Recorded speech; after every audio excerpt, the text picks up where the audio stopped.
Lyon Racing 92, deux équipes à la relance dans ce championnat, éjectées du top 6 après la victoire de Clermont sur Toulouse. Les Lyonnais recevaient des Racingmen 10e qui restaient sur 3 défaites de rang en championnat, mais surtout qui n'avaient plus disputé le moindre match depuis près de 3 semaines. Et il ne fallait pas être en retard au Matmut Stadium, deuxième minute de jeu. Tofua break la défense du Racing sur les 40 mètres. Le ballon reste en vie et Léo Berdeux signe un premier exploit personnel pour donner l'avantage au Loup, 5-0.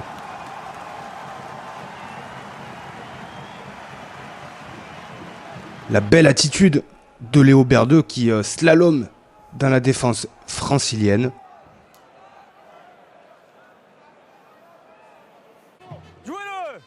La réaction des ciels et bancs est cependant quasi immédiate. Première incursion dans les 22 mètres adverses et Antoine Gibert ajuste une diagonale pour Vakatawa qui n'a alors plus qu'à transmettre pour Juanimov. Le Racing prend l'avantage 7-5 avec la transformation de Maxime Machno.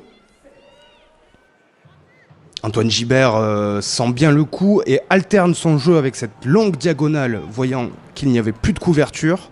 Et Virimi Vakatawa, qui en bon gentleman ne prend pas de risque et donne le ballon à Juanimov, qui permet donc au Racing de prendre l'avantage 7-5. C'est le début d'un long chassé croisé entre les deux équipes. Léo Berdeux et Maxime Machno se rendent coup pour coup au pied. Le Racing mène 16-14 avant que Léo Berdeux n'inscrive un deuxième essai sur cette combinaison à la 34e minute de jeu. Lyon reprend les commandes de la rencontre 21-16. Léo Berdeux, auteur d'un véritable one-man show avec 21 points inscrits par le jeune ouvreur de 23 ans. Le Loup mène à la pause 21-19. Au retour des vestiaires, Léo Berdeux inscrit ses 27e points du match et permet aux Lyonnais de creuser l'écart 24-19 avec une nouvelle pénalité. Mais le Racing 92 va reprendre les commandes sur cette pénalité rapidement jouée à la main. Tout en puissance, Camille Chape permet aux Racingmen de concrétiser leur temps fort. Le Racing mène alors 24-26.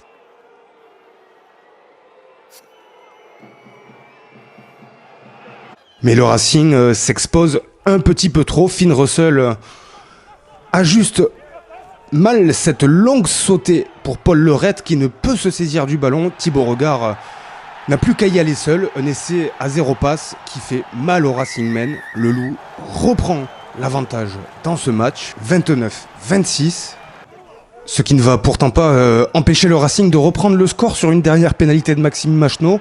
Mais sur cette occasion de la dernière chance, pourtant sur le reculoir, Lyon va trouver la clé sur le côté gauche. Le retre est aspiré, le décalage est fait et Thibaut Regard se fait la malle dans son couloir. Naniashvili est repris sur les 5 mètres mais parvient à donner son ballon à Baptiste Couillou, de retour de blessure, qui offre la victoire au Loup sur le gong. 37-35 et Lyon s'impose au terme d'un match de folie et revient dans le top 6. Le Racing concède sa 4e défaite de rang et pointe à la 10e place du classement.